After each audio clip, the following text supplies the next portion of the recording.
Estamos em tempos sombrios, meu nobre amigo. A relação sexo, mulheres e homens está cada vez mais catastrófica.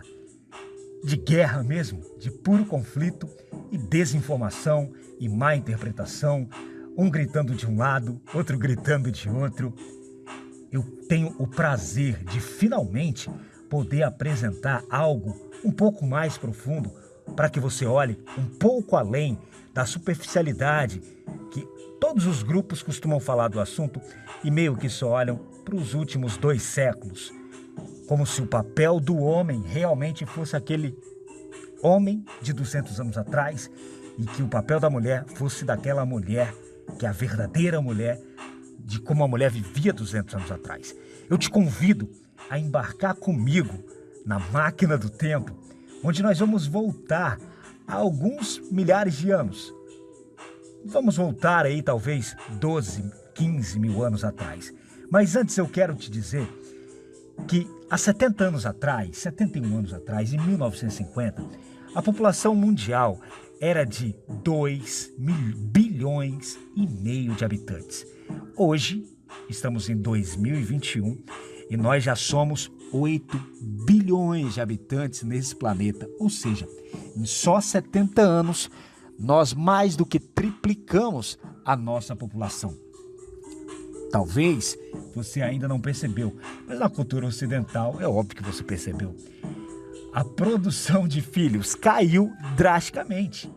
Famílias que antes tinham 5, 7 filhos, hoje têm 1 ou 2. E veja como a crescente é tão gigante de pessoas. Mas por que eu estou te falando isso? Porque houve um tempo onde nós não éramos 8 bilhões de seres humanos nesse planeta. Nós éramos bem poucos num planeta tão grande, com tanto espaço e com tanto recurso. Não havia essa questão de trabalho, de acúmulo de riqueza como é hoje. Se você precisava de comida, tudo que você tinha que fazer é lá e pegar a comida e comer. Basicamente era isso. Então nós vamos entrar agora um pouquinho como que era a nossa vida lá na pré-história, antes da doutrinação civilizatória, tá? Basicamente, nós vivíamos em bandos. Nós éramos nômades. E o que isso significa? Significa que nós ficávamos talvez 10 dias ali num local, mais ou menos uns 10 dias, pode ser menos, pode ser um pouco mais. E ali o homem em geral, tá? Mulheres também caçavam, mas em geral os homens iam caçar, matar animais para que todo aquele clã, todo aquele bando pudesse comer carne e ingerir proteínas. Só que atualmente muito se pensa como que o papel do homem é um papel do provedor, o que traz a comida para sustentar a mulher. E nós vamos falar um pouco mais disso no próximo capítulo, que é o capítulo 3. Mas de cara, eu já quero bater de frente com essa ideia e que você perceba o seguinte, que comprovadamente as fêmeas eram responsáveis por recolher a alimentação vegetal. Então, todo tipo de frutos, folhagens, elas coletavam. E o que elas coletavam talvez em uma tarde, estudos provam que era possível alimentar todo o clã, todo o bando, por talvez 3 dias naquilo que elas coletavam. Já a caça dos homens, ele podia falhar, ele podia ir lá e não conseguir absolutamente nada. Por que eu estou te dizendo isso? Porque você precisa entender claramente como o papel da mulher sempre foi de trabalho e de cooperação. A questão da mulher ser bancada e sustentada é uma doutrinação civilizatória ridícula que eu vou bater de frente e eu quero que você não saia dessa série sem colocar isso na sua cabeça de uma vez por todas. Faça suas próprias pesquisas, vá pesquisar mais, vá além. Então, o que acontece? O que acontece é que cada um tinha os seus aspectos mais desenvolvidos para certas coisas. Então, nós homens que temos uma maior estatura, uma visão de foco muito maior, então nós estávamos muito mais adaptados para ir lá e matar um animal, desenvolver certas armas com pedras, com lanças, para poder fazer esse trabalho. As mulheres já tinham habilidades mais para caçar. nós éramos nômades, então nós passávamos ali alguns dias e íamos para um outro lugar. O que é interessante também notar é o seguinte, que muita gente doutrina a sociedade para que todo mundo pense o quê? Que mulheres eram, completamente fiéis, que as mulheres de antigamente, nossa, que seres puros e assexuados. A gente já volta nesse tema. Antes eu vou falar para você o seguinte, que as favelas e os interiores do Brasil, tá? Se você for no interiorzão, algumas pessoas com pouco estudo, algumas pessoas na favela, vão ter pouco efeito, pouca força de doutrinação civilizatória. E é por isso que você vai encontrar nesses ambientes uma grande quantidade de selvageria, de violência, de morte, de assassinato, de espancamento. Isso pode acontecer com pessoas menos civilizadas que não têm a doutrinação civilizatória. O que eu quero dizer com isso? Eu vou falar muitas das vezes criticando a doutrinação civilizatória, mas eu quero já deixar claro para você aqui que não significa que ela é de todo ruim. Isso foi muito importante para nós chegarmos até aqui. E se você assistiu o capítulo 1 com muita atenção, você entendeu que muitas pessoas realmente precisam, para não cometer crimes, para não cometer estupidezes, elas precisam dessas repressões do Estado, da religião e da cultura, para que elas possam se manter, de certa forma, pacíficas até certo ponto. Então nós éramos um bando de humanos de mais ou menos 30 pessoas, tá? Entre homens, mulheres, e nós éramos caçadores e coletores nômades. Mais ou menos o que nós podemos analisar hoje em dia são os bandos de leões. Olha que interessante. Os leões, eles vivem mais ou menos em 15 indivíduos. Então, mais ou menos 3 leões machos e 9, 12 fêmeas. É mais ou menos 3 leoas para cada leão.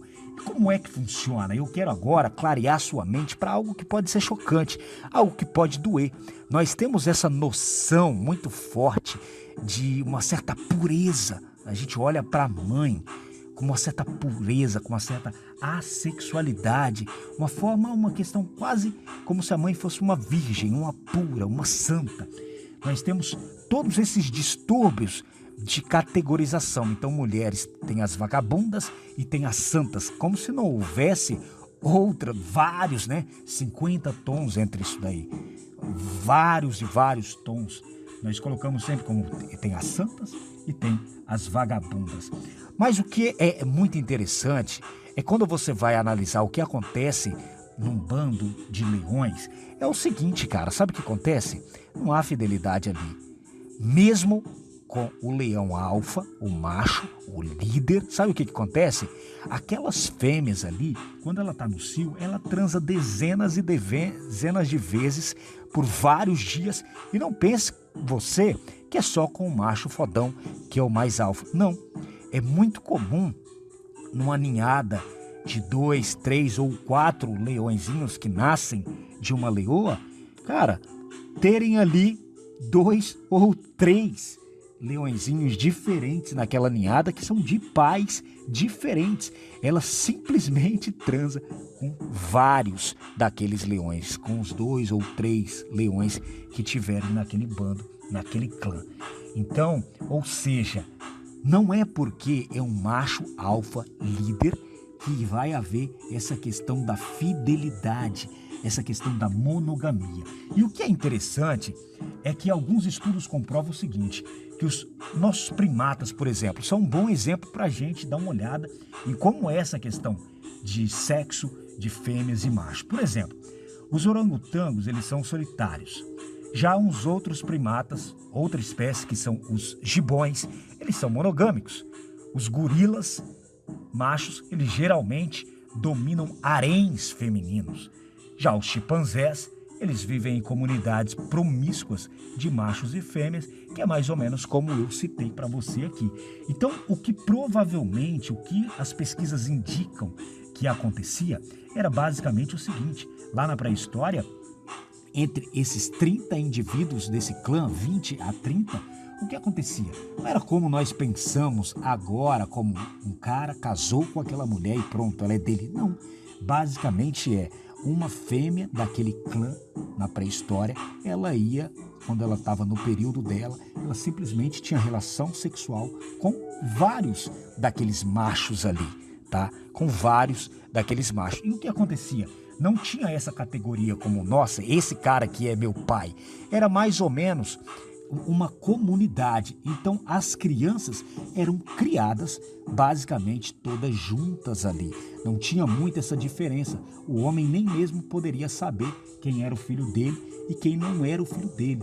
Simplesmente era como se o pai, o tio, fosse todo mundo pai. Os homens adultos ali era como se fosse o pai e cuidassem daquela criança. O que aconteceu que realmente mudou foi com a chegada da agricultura. E nós vamos falar isso no capítulo seguinte, tá ok? Então, para ficar muito claro, o que eu quero que você entenda é que as grandes mentiras que colocaram na sua cabeça e que dificulta, por que eu quero que você saiba disso? Porque essa é uma grande razão da dificuldade de muitos caras para seduzirem mulheres. Eles põem na cabeça deles que mulher não gosta de sexo. Isso cria um cenário tão idiota que faz ele pensar que ele tem que ter um grande destaque a oferecer para poder comprar. E o mais louco é que os homens manipulam o homem a pensar isso e as próprias mulheres bandidas, espertinhas, é óbvio que são muitas delas umas fracassadas financeiramente na atualidade, a gente fala disso em outro capítulo. Elas podem te usar dessa maneira para fazer você se sentir indigno dessa condição e te colocar por baixo, tá ok? Então, abandone essa ideia de que a mulher, a natureza, a mulher de verdade é uma mulher fiel e que elas não gostam de sexo, porque tudo isso veio a partir da doutrinação civilizatória. Mulheres, na verdade, são safadas e infiéis. Chocado? Pois então, essa é a natureza. É só você pesquisar e isso é a claridade. O que mudou tudo? Aqueles nossos 3 pilares, que são o Estado, a religião e a cultura. Quando esses 3 estão alinhados em reprimir a mulher, a ela ser fiel e ela ser assexuada, por exemplo, por muito tempo as religiões pregaram, e muitas delas ainda pregam, que não há o sexo por entretenimento, por conexão, nada disso de ficar transando com a tua mulher toda semana ou todos os dias, que isso? Que o sexo é basicamente para reprodução. Então, nessas doutrinações, eles vão convencer uma mulher a não ser a ser assexuada, a não explorar a sexualidade dela, a reprimir a sexualidade dela. É por isso que tem muito tabu nesse assunto. E agora, o que aconteceu? O feminismo, depois de 1950, veio justamente para fazer com que essas mulheres enlouqueçam e agora tá essa putaria louca, que é basicamente como crianças que se tornam adolescentes, irresponsáveis e fazem muita merda. Quando você reprime muito uma coisa, é como um passarinho. Imagina um passarinho dentro de uma gaiola que tá preso ali. Cara, na hora que você abriu aquela janelinha, já era. Ele vai embora. É assim a fase atual feminina em relação à sexualidade. Elas estão muito exageradas, enlouquecidamente, numa certa revolta a essa questão de muito tempo de repressão. Eu quero que você comenta, pode comentar o que você quiser, faz sua pergunta, porque o seu comentário e as suas perguntas e a sua compreensão do que você já entendeu podem ser coisas que eu vou falar nos próximos episódios. Eu quero que você entre para aproveitar algumas séries, alguns conteúdos, tanto em vídeo e em PDF gratuito, que eu tenho na página secreta da U5T.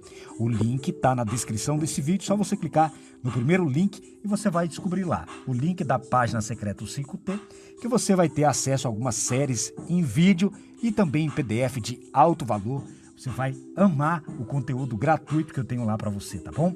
Se você tem interesse, cara, em evoluir em sedução, em socialização, em evolução e diversão masculina, se você gostaria de ter eu, Gabriel Cafetão, orientando você individualmente, de forma personalizada, sendo um guia para você, através de um processo de mentoria individual de 30 dias, eu posso ajudar você.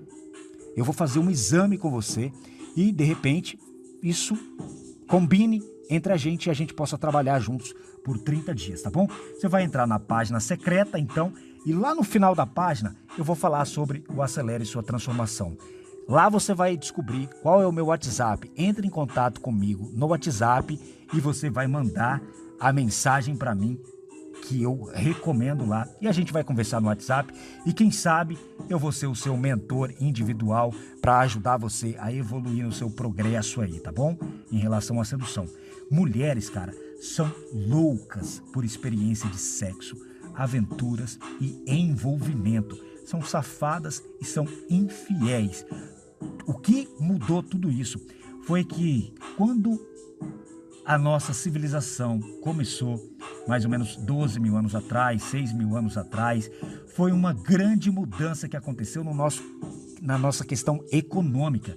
Então, ao invés da gente ser nômade, de ficar alguns dias num lugar, ir para outro território e sair caçando animais, o que a humanidade descobriu? Qual foi a grande inovação? Qual foi a grande descoberta?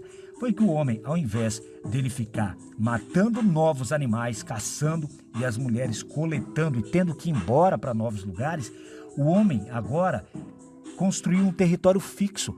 Ele descobriu a agricultura. Ele percebeu que ele não precisava mais ficar se movimentando. Ele poderia criar animais e ele poderia plantar fazer a agricultura, fazer o plantio da alimentação dele e ficar morando no mesmo território. Então, a civilização agora começou a ser diferente, porque houve uma transição de comunidade, de clã, de bando para famílias. Pouco a pouco, ao longo dos séculos, ao longo dos milênios, fomos chegando, abandonando então aquela cultura de bando, onde várias mulheres, por exemplo, podiam transar com vários homens do bando e vários homens transavam com aquelas várias mulheres do bando para criar núcleos familiares. E a civilização, então, foi reprimindo essa mulher e criando novos papéis para ela ser fiel e assexuada, tá bom? Isso a gente vai ver nos próximos capítulos. Vai ser um papo muito legal. Comenta para mim aqui. Esse é um assunto que me interessa pra caramba. Eu acho fascinante, é revelador. A maioria das pessoas só olha superficialmente e eu gostaria muito de que você entendesse e conversasse comigo. Eu sou Gabriel Cafetão, acessa agora a página secreta o 5T. Lembra da tua missão? Faça com que 5 amigos seus assistam essa série. Dá o seu jeito, um grande abraço, clica em gostei, se inscreve nesse canal. Tchau, tchau.